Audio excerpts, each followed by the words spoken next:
I hope कि अच्छे होंगे। आज की इस वीडियो में मैं आप सबको दिखाने वाला हूँ कि हमारे यहाँ का सीएम आया हुआ है और यहाँ पे मीटिंग हो रहा है देखा जी शाहबाग से।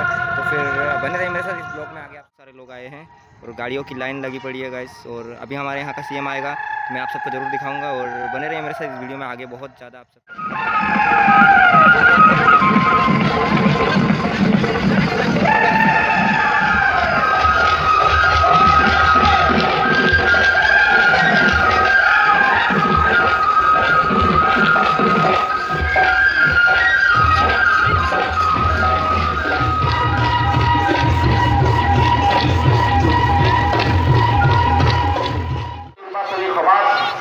উপস্থিত থকা বৰচলা আৰু ঢেকীয়াজুলিৰ তথা ৰাইজ আই মাতৃসকল যুৱ বন্ধুসকল যি ধৰণেৰে ৰাইজৰ ইয়াত উপস্থিতি দেখিছোঁ, ৰাইজে যি ধৰণেৰে আন্তৰিকতাৰে প্ৰধানমন্ত্ৰী নৰেন্দ্ৰ মোদীৰ হাতত নেতৃত্ব যেতিয়া দিলে তেতিয়া ভাৰতবৰ্ষৰ ভাগ্যৰ গৌৰৱ হয় নহয়। আজি ভাৰতৰ নাগৰিক सम्मानर पात्र आज भारते निजर गौरव। जैसे कि आप सब देख सकते हो रास्ते में बहुत ज़्यादा जाम हो चुका है और अभी मतलब आए नहीं है सीएम सर और आने वाले हैं जस्ट 3:30 को आएंगे। मतलब लाखों के जैसे पब्लिक आ चुकी है। मंडप भी बहुत बड़ा बनाया गया है।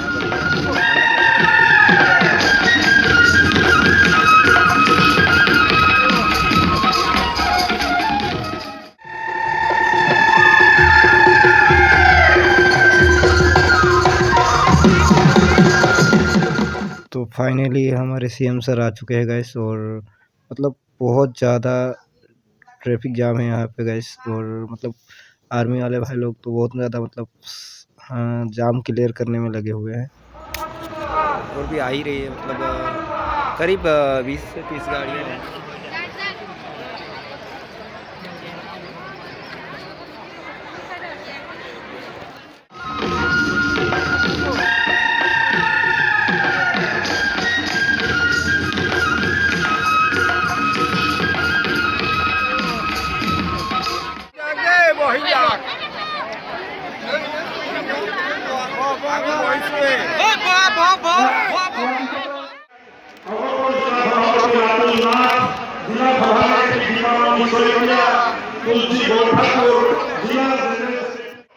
আজি মুখ্যমন্ত্ৰী ডাঙৰীয়া মোৰ সমষ্টিত আহিছে।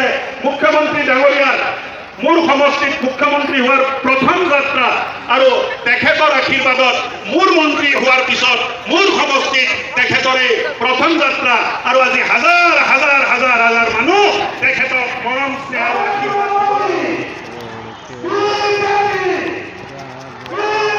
আশীৰ্বাদ টকা নিদিয়াকৈ দুখীয়া দৰিদ্ৰ মানুহে চৰকাৰী চাকৰি পাব পাৰে।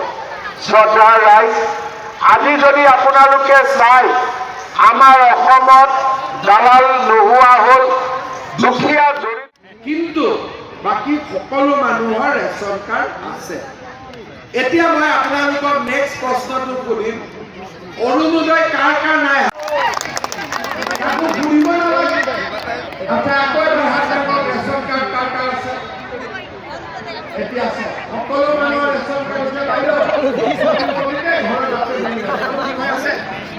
ইলেকশ্যনৰ ঠিক পিছতে টুপুং কৰি এদিন আপোনালোকৰ বেংক একাউণ্টত 10,000 টকা সোমাই যাব। ঠিক আছে,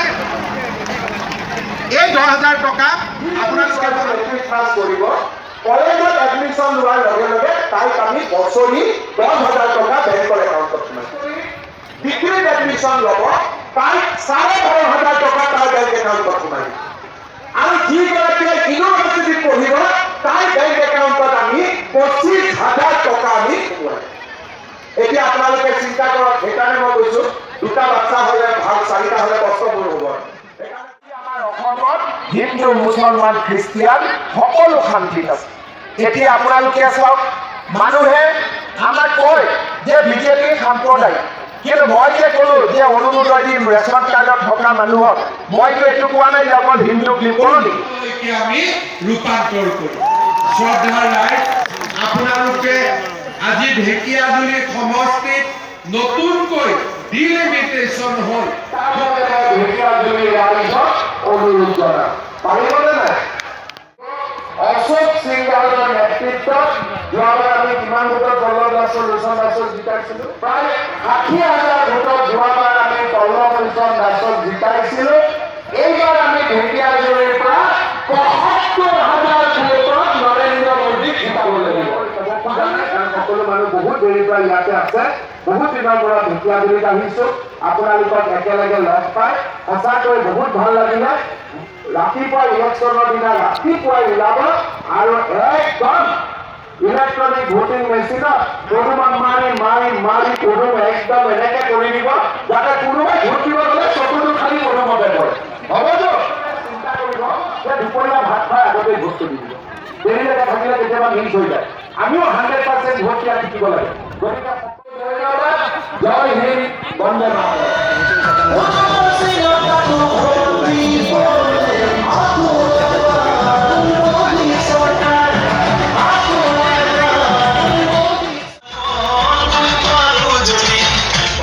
बहुत पसंद आया तो वीडियो को लाइक कर देना और मेरे चैनल को सब्सक्राइब कर लेना कि आगे आने वाली वीडियो की नोटिफिकेशन आप सबके पास आ सके। और